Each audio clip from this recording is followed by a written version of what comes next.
Samedi 27 novembre 2021, journée de protestation contre la gouvernance sécuritaire de Roch-Marc Christian Kaboré.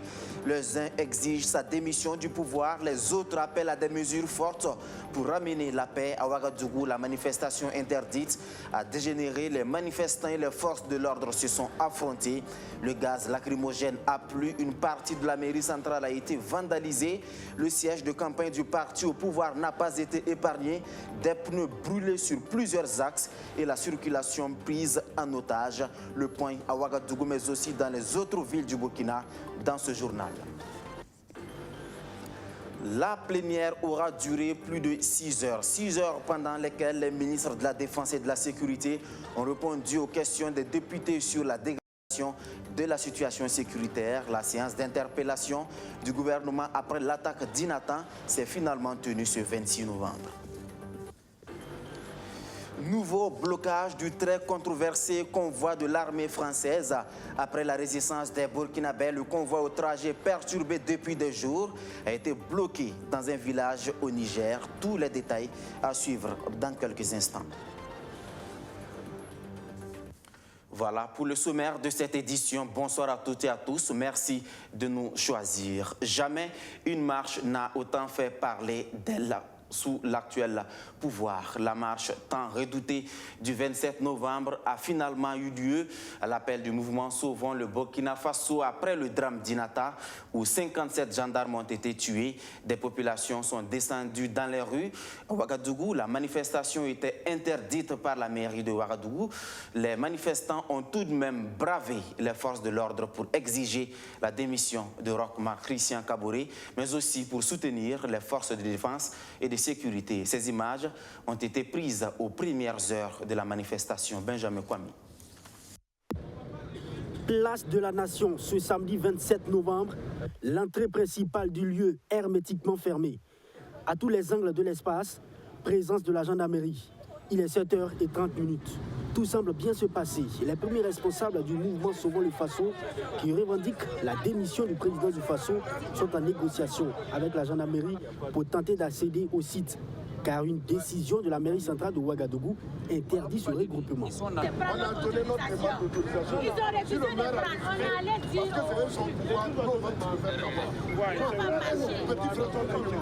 La gendarmerie dit comprendre le cri de soutien à leur égard, mais demande un document légal avant de les laisser se rassembler.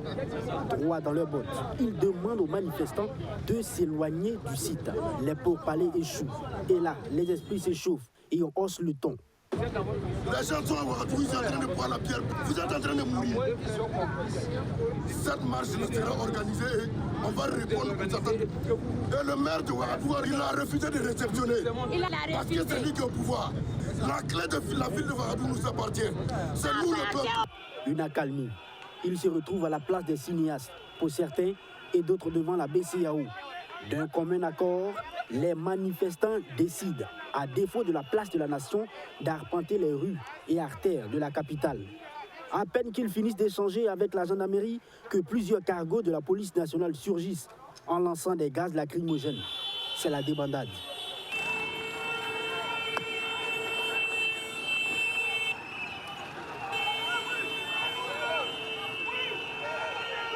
Les manifestants résistent, puis encore et encore des lacrymogènes. Même la gendarmerie a reçu ces gaz qui font pleurer. Ce qui justifie clairement une action non coordonnée des deux forces. Deux forces censées jouer le même rôle. L'une procède par la dissuasion des manifestants et l'autre par le dispersement à l'aide de gaz.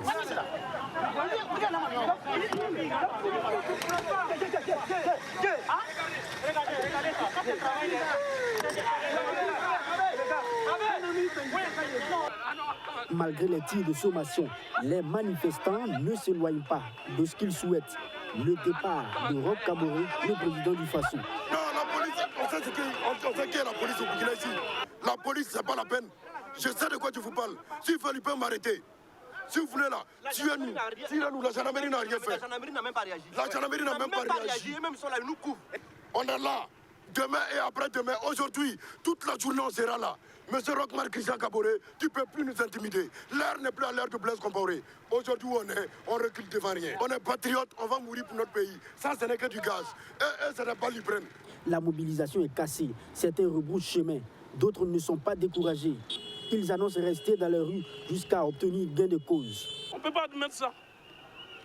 Il n'y a pas cette famille au Burkina Faso qu'il n'y a pas de deuil là-bas. Hein? C'est quoi? Il n'a qu'à sortir publiquement dire au peuple burkinabé, je vous demande pardon de tout ce qui s'est fait, vous m'excusez, moi je me retire. Les 4 ans qui restent, l'armée va gérer et puis on va faire les élections. À 9h30, quand nous quittions le centre-ville, les manifestations se poursuivaient. Certains tentaient de barricader des voies avec des pneus. Au grand marché, c'était des magasins fermés et des marchandises scellées. Les courses-poursuites entre manifestants et forces de l'ordre se sont poursuivies tout au long de la journée. Par moment, la situation a dégénéré. Les manifestants en colère se sont attaqués au service d'état civil de la mairie de Ouagadougou, situé aux encablures du rond-point des cinéastes au centre-ville. Ils ont également barricadé plusieurs axes, tout en brûlant des pneus sur du bitume. À tous les niveaux, les FDS ont toujours été là pour veiller au gré. Alexis Belemnab. Les manifestants ont pris d'assaut la capitale Ouagadougou ce 27 novembre. Du rond-point du 2 octobre en passant par celui des cinéastes, des pneus sont brûlés dans plusieurs recoins de la ville. Des affrontements entre manifestants et forces de l'ordre ne manquent pas ici à proximité de la mairie de Ouagadougou ainsi qu'aux alentours du bâtiment de la PCAO. Le service d'état civil de la mairie de Ouagadougou est saccagé par les manifestants. Plus loin sur la route de l'avenue Maxime Ouedraogo, située dans l'ex-arrondissement de Pascuy, c'est le face-à-face entre manifestants et forces de l'ordre. Ces marcheurs revendiquent une meilleure gestion de la situation sécuritaire. La Constitution a été ignorée, la Constitution a été bafouée. Voilà, dans le sens de préserver l'intégrité territoriale, dans le sens de sécuriser le Burkina Faso et les Burkinabés. Donc, nous avons trouvé cette marche légitime et nous sommes de la marche. Et que cela, nous sommes décidés à le faire payer. Sur le boulevard Naba-Ouobogo, les marcheurs que nous avons rencontrés réclament également la démission du président du Faso. Roch-Marc Christian Kaboré a pris un pays entier, il n'a pas pris un pays divisé, un pays à moitié. Alors aujourd'hui, notre pays est divisé, on ne peut plus arriver partout. C'est dû au laxisme, c'est dû à l'incompétence. Gouverner, c'est prévoir. Et Roch-Marc Christian Kaboré était conscient des enjeux de la situation au pays en jurant devant les Burkinabés. Pour nous, le message est clair et net. Roch doit démissionner pour le bonheur des Burkinabés.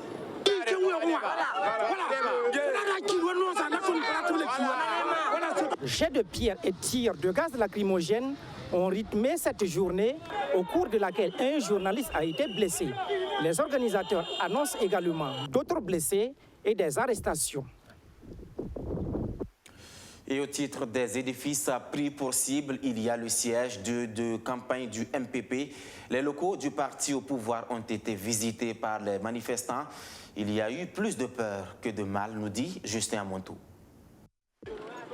Le siège de campagne du MPP, Mouvement du Peuple pour le Progrès, parti du président en exercice Roch-Marc Christian Kaboré, a failli partir en fumée, ici, dans le quartier nord-est de la ville de Ouagadougou.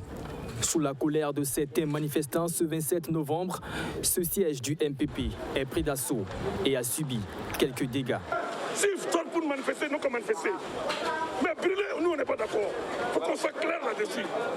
Brûler, ce n'est pas la solution. Nous on n'est pas d'accord. Ils peuvent revendiquer ce qu'ils veulent. Ils n'ont qu'à dire ce qu'ils pensent.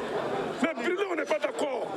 Un affrontement entre manifestants et partisans du MPP est évité de justesse par l'intervention de la police nationale et la gendarmerie à coups de gaz lacrymogène. Cependant, l'intervention des forces de l'ordre est jugée irresponsable selon cette manifestante qui a perdu un proche dans l'attaque d'Inata. Normalement, ils ne devraient pas gazer les jeunes parce que c'est à cause de qu'on est sorti pour marcher. On est sorti pour qu'on ne les envoie plus au front sans matériel ou qu'ils aillent mourir là-bas. Ce sont nos frères, nos cousins, nos maris. Donc normalement, ils ne devraient pas nous gazer. Il ne devrait pas y avoir un affrontement entre les policiers et nous. On est sortis, c'est pour revendiquer des choses pour eux. On n'est pas sortis juste pour sortir, pour marcher. Au moment où nous quittions les lieux, un calme précaire s'est installé sous le regard des agents de la gendarmerie et de la police nationale. À Bobo-Dioulasso, des jeunes ont également manifesté leur colère quand certains demandent la démission du président du Faso. D'autres demandent par contre son maintien, mais exigent le départ des troupes françaises du Burkina Faso. Des manifestants qui ont été également dispersés à coups de gaz lacrymogène, surtout Justin Dabiri. C'est à la place Tiofo Amoro de Bobo-Dioulasso que des jeunes se sont rassemblés pour la marche de la coalition du 27 novembre. Face à eux, des forces de l'ordre positionnées pour empêcher tout rassemblement, car la manifestation n'aurait pas été autorisée. Les manifestants, eux, sont déterminés à se rassembler pour, disent-ils, une marche pacifique pour dénoncer la dégradation de la situation sécuritaire du pays. La police charge une première fois pour les disperser, puis une deuxième fois, suivie d'une course-poursuite.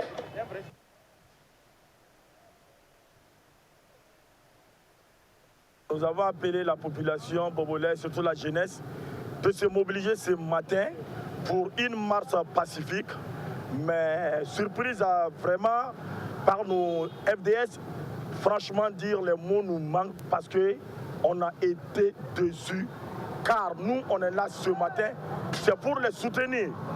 On n'a pas demandé à les gens de marcher pour casser. On n'était pas là pour faire de la violence.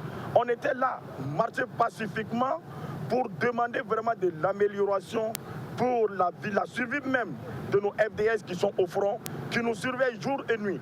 Si vous voyez que vous et moi, on arrive à dormir, on va à nos occupations, chacun travaille. C'est parce qu'on sait que derrière nous, il y a des gens qui sont là pour nous protéger. Et je ne peux pas comprendre pourquoi ils vont envoyer ces personnes au front sans nourriture ni rien. Et ils vont les tuer comme des moutons. C'est ça qui nous a vraiment révoltés. Et nous, on est là aujourd'hui pour les soutenir. Ils sortent pour nous gazer. Vraiment, on est vraiment découragés. Tant qu'il n'y aura pas de changement, nous aussi, on ne va pas baisser les bras. On va continuer la lutte. Et c'est ce qu'on demande. Si le président, il sait qu'il ne peut pas, nous, on le demande purement et simplement de démissionner. Ce manifestant, lui, ne demande pas le départ de Roch Marc Christian Kaboré, mais le départ des troupes françaises de Burkina Faso. Aujourd'hui, pour dire à Roch de prendre une décision, de se séparer de la France. Voilà, on ne veut pas l'armée française ici. Les Maliens collaboraient avec la Russie. Voilà, on voit des exemples. Il y a les prêts palpables. On n'a qu'à collaborer avec la Russie. C'est ça, nous, on veut. Non, c'est pas pour la démission. Voilà, nous, on ne veut pas l'armée française au Burkina. On veut Roch rester, mais c'est la France, on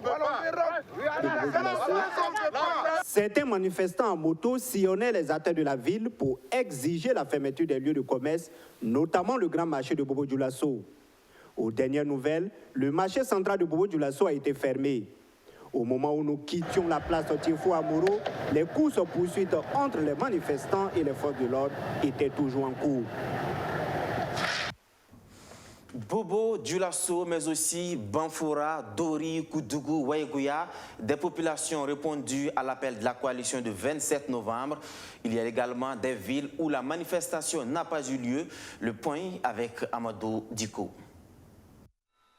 Dori dans le Sahel, Kaya dans le centre-nord, Waïgouya dans le nord et Banfora dans les Cascades. Les populations ont répondu favorablement au mot d'ordre de la coalition du 27 novembre. Ils étaient plusieurs centaines de manifestants à prendre d'assaut les rues pour exprimer leur ras-le-bol face à la situation sécuritaire du pays et exiger un changement radical. À Dori, la foule était nombreuse.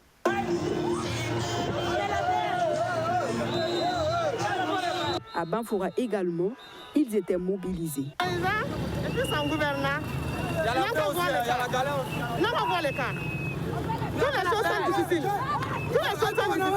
On n'a pas nos enfants, on n'a pas la nourriture. Mais on fait quoi? Non seulement nous manifestons pour la sécurité de la population du Burkina Faso et nous demandons également à ce qu'on renforce les outils, c'est-à-dire l'armement de nos FDS. Si dans ces deux localités, les manifestants ont marché pacifiquement, à Kaya, le climat était plutôt tendu. Ici, forces de l'ordre et manifestants étaient à couteau tiré. On a été à la place de la Nation et la place de Nabo Koubli, on nous a gazés, on nous a intimidés tout ce mois de nous disperser. Donc on est venu ici pour se rassembler, ils sont venus encore, ils nous ont poursuivis, ils nous ont gazés tout au long du chemin. Donc on n'a pas résisté, mais arrivé ici, on s'est rassemblés pour avoir un plus grand nombre de personnes pour pouvoir marcher pacifiquement. Mais ils viennent de nous gazer et puis ils ont enlevé un de nos éléments partis. Donc pour cela, nous tirons l'encadrement, nous allons tout simplement nous rassembler et puis nous diriger vers tout simplement les lieux. Parce que tout simplement, s'ils vont nous enfermer, ils vont nous enfermer tous. À Waïgouya et à Koudougou, on a aussi manifesté pour exiger des autorités de meilleures conditions sécuritaires. À Fadangourma, plusieurs commerces et établissements financiers sont restés fermés en dépit de l'absence des manifestants dans les rues. Dans les localités comme Kongoussi, Po, Manga, Zorgo, Yako et Boulsa, aucun mouvement n'a été enregistré. Des marches de protestation initiées suite à l'attaque d'Inatan. Le drame a également poussé l'Assemblée nationale à demander des comptes à l'exécutif. La séance d'interpellation annoncée puis reportée s'est finalement tenue ce 26 novembre de 16h à plus de 22h, soit plus de 6 heures d'horloge. Les ministres de la Défense et de la Sécurité ont répondu aux nombreuses questions des élus nationaux sur la dégradation de la situation sécuritaire. Archimède Boy y était au compte de BF1. Il était très attendu devant la représentation nationale, surtout depuis l'attaque d'Inata qui a révélé des dysfonctionnements au sein des forces armées nationales. Les députés veulent comprendre ce qui n'a pas marché et les questions fusent de tous les bords politiques. Le détachement d'Inata a subi l'attaque la plus meurtrière. Pouvez-vous nous dire ce qui s'est passé exactement? Messieurs les membres du gouvernement, quel est le problème endogène et exogène qui enchaîne notre armée au point de miner sa résistance? Qu'entendez-vous par collaboration des populations avec les FDS quand ces populations alertent sans suite? Le groupe parlementaire MPP voudrait savoir si les armes utilisées par le FDS sont adaptées à la lutte antiterroriste de jour comme de nuit. Autant d'interrogations qui montrent visiblement l'état de choc de tout un peuple. Le ministre en charge de la Défense l'a bien compris et se veut rassurant, tout en jouant la carte de la prudence. Pour des raisons de confidentialité, je voudrais que certaines réponses se passent des détails. Vous n'aurez donc pas toutes les réponses souhaitées. Néanmoins, Barthélémy Semporé reste catégorique sur certaines questions, comme celle de l'armement des forces de défense et de sécurité. Nous avons des gammes d'armements qui sont de très haut niveau, mais qu'on utilise selon donc les missions dans des contextes précis. Le général de brigade veut qu'on aille aux solutions pour barrer la route à l'hydre terroriste. Et sa première proposition, lutter d'abord contre les complicités internes. Les FDS sont confrontés à cette problématique. Aujourd'hui, lorsqu'elles se déplacent, tout de suite, on sent qu'il y a l'information qui passe. Si on arrive à réduire la complicité locale, je vous dis, l'action des FDS sera d'autant plus efficace. Sa seconde proposition, renforcer la cohésion au sein de la Grande Muette. Faire en sorte qu'il y ait un bloc entre le soldat, l'officier, en passant par l'intermédiaire que sont les sous-officiers. Ce bloc fait partie d'une de nos priorités. Travailler à la cohésion au sein de l'armée est l'un des axes de la nouvelle stratégie de défense nationale récemment élaborée. Une stratégie qui ambitionne également renforcer la collaboration entre le gouvernement, l'armée et la population, indique Barthélémy Semporé. Une collaboration entre les entités publiques pour lutter efficacement contre l'insécurité. Elle s'est manifestée à travers un don de 2 ambulances au ministère de la Sécurité. Le don qui émane du ministère de la Santé vise à renforcer le dispositif sanitaire militaire en logistique roulante. Benjamin Kwame nous en dit plus.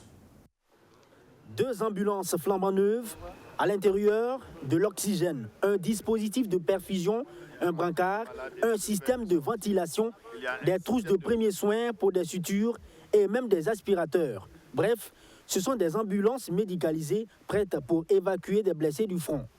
Ce sont des ambulances entièrement équipées et qui vont permettre, en tout cas, au cours du transport, d'apporter déjà des soins aux malades durant le transport à l'intérieur de l'ambulance en attendant qu'il arrive au niveau de l'hôpital.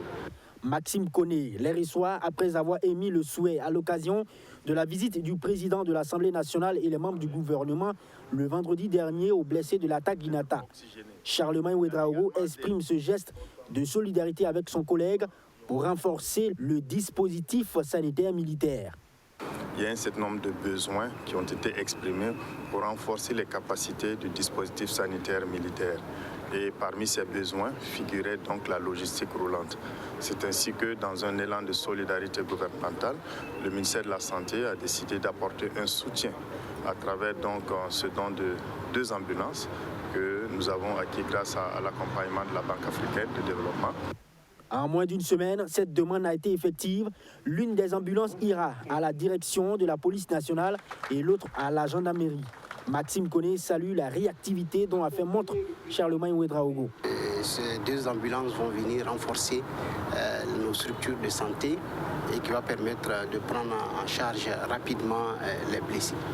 Donc nous ne pouvons que, en tout cas, traduire nos reconnaissances au ministre de la Santé et en partant au gouvernement pour cette réaction très rapide. Dans cette dynamique, le ministère de la Santé a formulé d'autres doléances relatives à l'acquisition d'équipements médicamenteux. Le ministre de la Santé compte également apporter des réponses à ces requêtes. À présent, direction le sud-ouest, plus précisément dans le périmètre irrigué de Navripoué. C'est là que la campagne agricole sèche a été lancée au titre de l'année 2021-2022.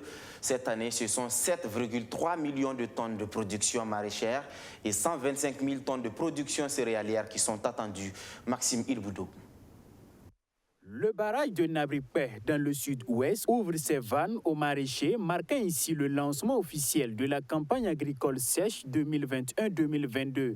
De cette campagne, il est attendu plus de 7 millions de tonnes de production maraîchère et près d'1 million de production fruitière. Pour atteindre ces objectifs, le ministère en charge de l'agriculture remet aux producteurs de la province du Yoba du matériel agricole et des intrants pour améliorer leur récolte. La mise à disposition de 234 tonnes de semences de riz irriguées. La mise à disposition de 144 kg de semences maraîchères. La mise en place de 173 modèles d'exploitation agricole. La mise à disposition de 304 kits d'irrigation goutte à goutte. La mise à disposition de 726 motopompes. La réalisation de 500 forages à gros débit. Les prévisions de la campagne agricole humide précédente seraient en deçà des attentes. Selon le ministère en charge de l'agriculture, les conditions climatiques défavorables ont entraîné des pertes de superficie cultivable de près de 47 000 hectares. Et ce n'est pas tout. La crise sécuritaire, elle aussi, a engendré des abandons de champs d'environ 412 000 hectares. Le déficit céréalier sera donc sans doute énorme. C'est pourquoi les autorités veulent, à travers les cultures de contre-saison, combler le manque à gagner. La production de saison sèche, à travers la maîtrise de l'eau d'irrigation, est un des principaux leviers de sécurisation et d'intensification des productions agricoles et d'amélioration des revenus des productrices et producteurs du Burkina Faso. C'est donc par la promotion de l'agriculture irriguée en général et la réalisation des forages avec un système d'exode dans différents bas-fonds des zones les plus touchées par la sécheresse.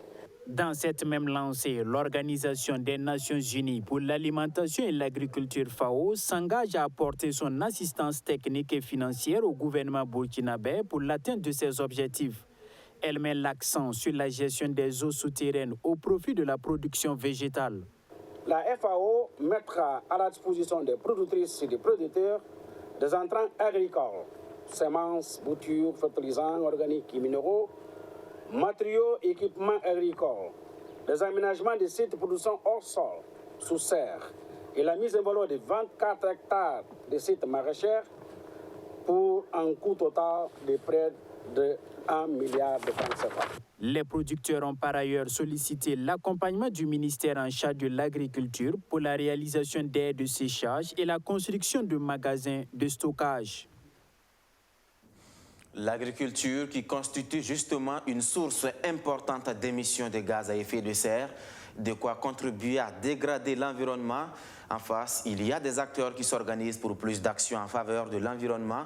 C'est tout le sens de la première édition du symposium panafricain sur les sauvegardes environnementales et sociales. Elle a réuni une vingtaine de pays du continent noir en vue de réfléchir sur les réponses adéquates pouvant faire face au changement climatique. Archmed Boy. Sauvegarde environnementale et sociale dans un contexte de changement climatique et de crise sécuritaire, quelle contribution? C'est la thématique développée à cette première édition du symposium panafricain sur les sauvegardes environnementales et sociales. Cette rencontre organisée par la famille Sauvegarde environnementale et sociale réunit une vingtaine d'experts africains et vise à minimiser les impacts environnementaux négatifs des projets et programmes. Parce que quand vous utilisez, par exemple, les sachets plastiques, vous ne vous rendez pas compte. Ça nous fait perdre 30% de notre cheptel. Et l'agriculture, nous avons un pourcentage assez élevé que nous perdons parce qu'il n'y a pas une bonne infiltration sous le sol. Sans oublier les maladies respiratoires que nous avons, etc. Donc, je pense que c'est un symposium important. Nous saluons les organisateurs et nous attendons donc qu'ils puissent faire des contributions. Déjà, les organisateurs se réjouissent de la forte mobilisation des pays pour contribuer à changer la donne. Alors, les attentes de ce symposium, c'est que déjà, comme nous l'avions dit, nous avons une vingtaine de pays participants. Donc, les attentes déjà, c'est déjà une satisfaction à ce niveau, mais aussi, c'est qu'au sorti en fait, de ce symposium, que nous puissions avoir des conclusions assez pertinentes, que nous puissions avoir des orientations clés, des recommandations assez importantes pour non seulement booster les différents projets de développement, mais aussi interpeller l'appareil gouvernemental sur certains aspects en lien avec l'environnement, mais aussi avec le développement social. Tout ceci dans le seul but d'orienter les décideurs politiques pour une meilleure conservation de l'environnement. Al-Hassan Senou fait des yeux doux aux nouveaux élus consulaires de la région des Hauts-Bassins. L'opérateur économique, précédemment vice-président de la délégation consulaire de la région, veut accéder au poste de président à cette mandature. Al-Hassan Senou a dévoilé sa vision pour le secteur privé de la région, un programme axé sur 5 grands points. Il promet entre autres la réalisation d'une zone d'activité diverse à Bobo, le financement des entreprises et l'organisation du secteur informel. Majid Bakouan. Face aux 35 élus consulaires de la région des Hauts-Bassins, Al-Hassan Senou dévoile sa vision pour le secteur privé de la région. Si toutefois il est élu président de la délégation consulaire régionale de la Chambre de commerce et d'industrie, son programme est axé sur 5 points, dont la réalisation d'une ZAD, une zone d'activité diverse à Bobo-Dioulasso, la création d'un parc de véhicules d'occasion, le financement des entreprises et l'organisation du secteur informel. Mais la première des choses, ça sera naturellement de formaliser ces 5 engagements-là dans le cadre d'un plan stratégique qui permet de mettre en œuvre de façon efficace le programme qui a été ainsi engagé. Ça, c'est très important. Je vous disais tout à l'heure en introduction qu'il est clair qu'aujourd'hui, le programme n'est pas chiffré. Donc, une fois l'installation faite, il faut se mettre au travail pour chiffrer le programme et puis l'étaler sur la période du quinquennat en question qui a été déterminée. C'est la première action prioritaire à mener avant donc de communiquer et de faire adopter tout ça par l'Assemblée consulaire régionale. Le candidat de l'ARC, l'Alliance pour le renforcement consulaire, s'inscrit dans la continuité de son prédécesseur en poursuivant la réalisation des grands projets d'infrastructure. Il a été formé à une école, il y a une expérience qui a été acquise et cette expérience-là est toujours utile, même pour une entreprise. Il y a ce qu'on appelle la courbe d'expérience. Cette expérience est utile pour forger ce qu'on a à faire. Maintenant, comme c'est une nouvelle équipe qui se met en place, elle apportera sa touche distinctive pour renforcer cette expérience sur laquelle donc elle va bâtir l'ensemble de son programme. Dans son programme, Al-Hassan Sionou compte également créer un salon sur le financement des PME à Bobo-Dioulasso, mais aussi faciliter la création d'entreprises pour les jeunes et les femmes. Pour l'atteinte des objectifs de son programme, le candidat de l'ARC dit compter sur l'accompagnement de tous les acteurs économiques de la région des Hauts-Bassins. Restons à Bobo-Dioulasso où 1000 jeunes issus de 7 écoles et formations professionnelles sont en formation au sein du groupement d'instruction des forces armées. C'est ainsi désormais tous les élèves fonctionnaires aptes doivent obligatoirement passer par la formation militaire dans le cadre de l'accomplissement du service national du développement. Après 2 mois de formation, les hommes de médias ont été autorisés à constater de visu les conditions de vie de formation. Soto Justin Daviri. Recrutés depuis le 1er octobre 2021, 1000 jeunes du Service national pour le développement SND, issus de 7 écoles et formations professionnelles, sont en formation civique et militaire pendant 90 jours au sein du groupement d'instruction des forces armées GIFA. La formation militaire fait son grand retour dans l'accomplissement du SND. Les 1000, il fallait bien sûr, avant leur entrée, d'abord outiller les cadres pour pouvoir conduire une telle formation. C'est ce qui a été fait, ce qu'on appelle le séminaire pédagogique. Et à l'issue, il fallait mettre en place une organisation. Voilà, donc ils ont été regroupés en sections de 50-50 qui sont repartis dans des groupements de 250-250. Voilà. Et à la tête maintenant de chaque entité, de chaque groupement, vous avez des cadres qui doivent normalement s'occuper d'eux. Donc ça nous permet en fait de les avoir à main, de mieux maîtriser en fait les activités de formation. Le bâtiment qui abrite les dortoirs des stagiaires, la cuisine pour leur alimentation et l'infirmerie pour leur prise en charge ont été visités par les journalistes. Des infrastructures qui ont connu une amélioration pour une meilleure formation des stagiaires selon le directeur général du SND. Comme vous le savez, le gouvernement a fait de l'instauration et de la culture de l'intérêt collectif son cheval de bataille au sein de la fonction publique. Et nous voulons résolument que les différentes promotions des différentes écoles de formation professionnelle de l'État puissent venir s'imprégner des notions de civisme et de défense de la patrie pour contribuer chacun à son niveau au développement de notre nation. Vous avez également vu leurs conditions d'alimentation, puisque nous vous avons amené également au niveau de la cuisine. Vous avez vu que contrairement à l'imaginaire populaire, le garba qui est servi aujourd'hui, ce n'est plus le garba de 1960. En tout cas, je pense que les conditions sont nettement bonnes et ça devrait pouvoir encourager les jeunes à venir se faire former. Âgés de 18 à 30 ans, ces appelés de la nation ont été jugés aptes à la formation militaire à l'issue d'une visite médicale. Après 2 mois de formation civique et militaire, ils ont bénéficié de plusieurs acquis, notamment le maniement des armes, la discipline militaire, l'endurance physique et mentale, le combat au corps à corps. Des nouvelles de pépites d'entreprise dans ce journal. Ce programme d'incubation de la télévision BF1 est à sa 2e édition. Et pour cette année, une foire a été instaurée comme innovation majeure afin de permettre aux entreprises incubées d'exposer leur savoir-faire. Du 26 au 29 novembre, donc, ce sont environ 50 jeunes entrepreneurs de divers domaines d'activité qui sont invités à exposer leurs compétences dans l'éventualité, bien sûr, d'attirer des partenaires. Arsène Konditamde. Agro-industrie, bâtiments et travaux publics, élevage, transformation de produits locaux, plusieurs domaines d'activité sont ici représentés. Nous sommes à la foire des pépites d'entreprise. Cette activité est une foire aux compétences initiée par la télévision BF1 à travers son programme Pépites d'entreprise. Pendant 3 jours, les promoteurs de ces entreprises vont présenter leur savoir-faire au public burkinabé. Et je suis la promotrice de Biocube SARL, une unité de production, de transformation des épices et des légumes en bouillon naturel et assaisonnement divers. Là, nous avons 2 gammes de bouillon. On a la gamme avec Sumbala.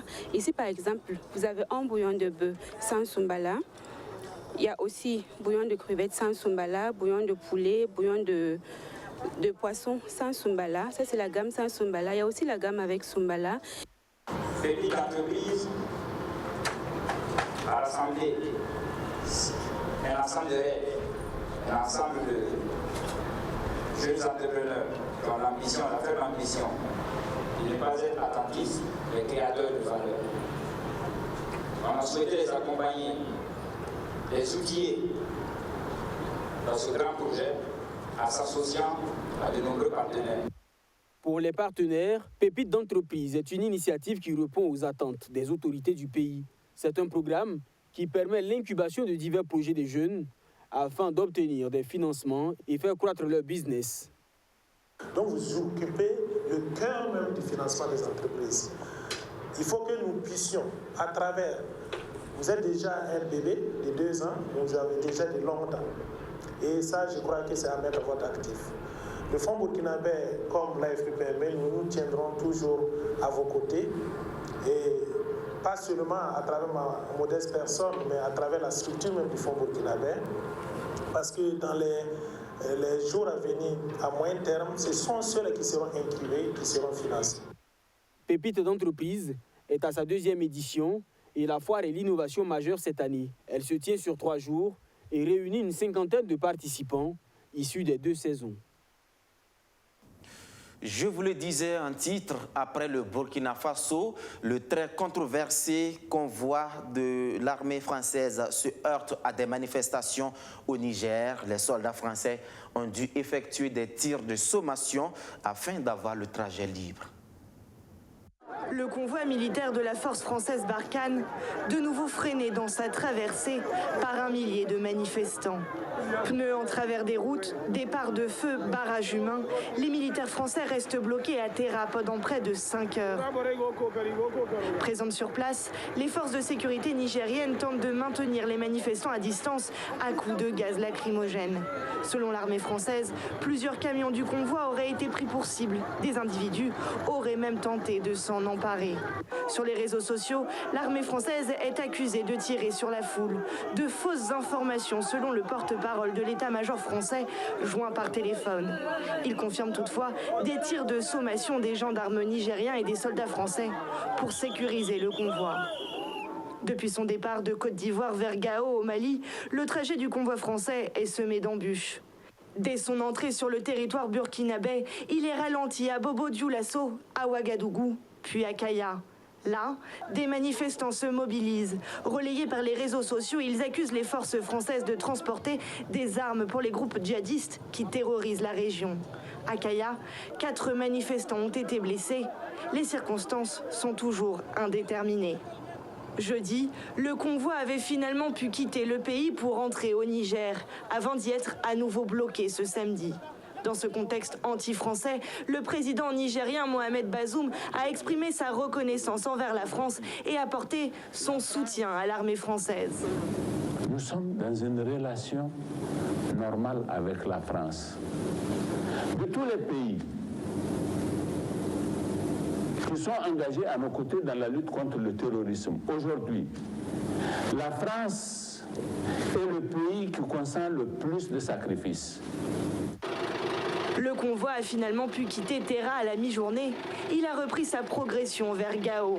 De nombreuses précautions ont été prises pour sécuriser le convoi jusqu'à son arrivée au Mali, où là aussi, les critiques se multiplient à l'égard de la présence française au Sahel. Et pour être complet sur cette question de convoi militaire bloqué au Niger, sachez que des sources locales sur place, donc au Niger, annoncent 3 morts à l'issue des tirs des soldats français. Fin de ce journal. Merci à tous de l'avoir suivi partout au Burkina Faso et plus précisément dans le village de Bassnéré à Kaya, dans le San Matenga. Très bon week-end à tous. Bonsoir.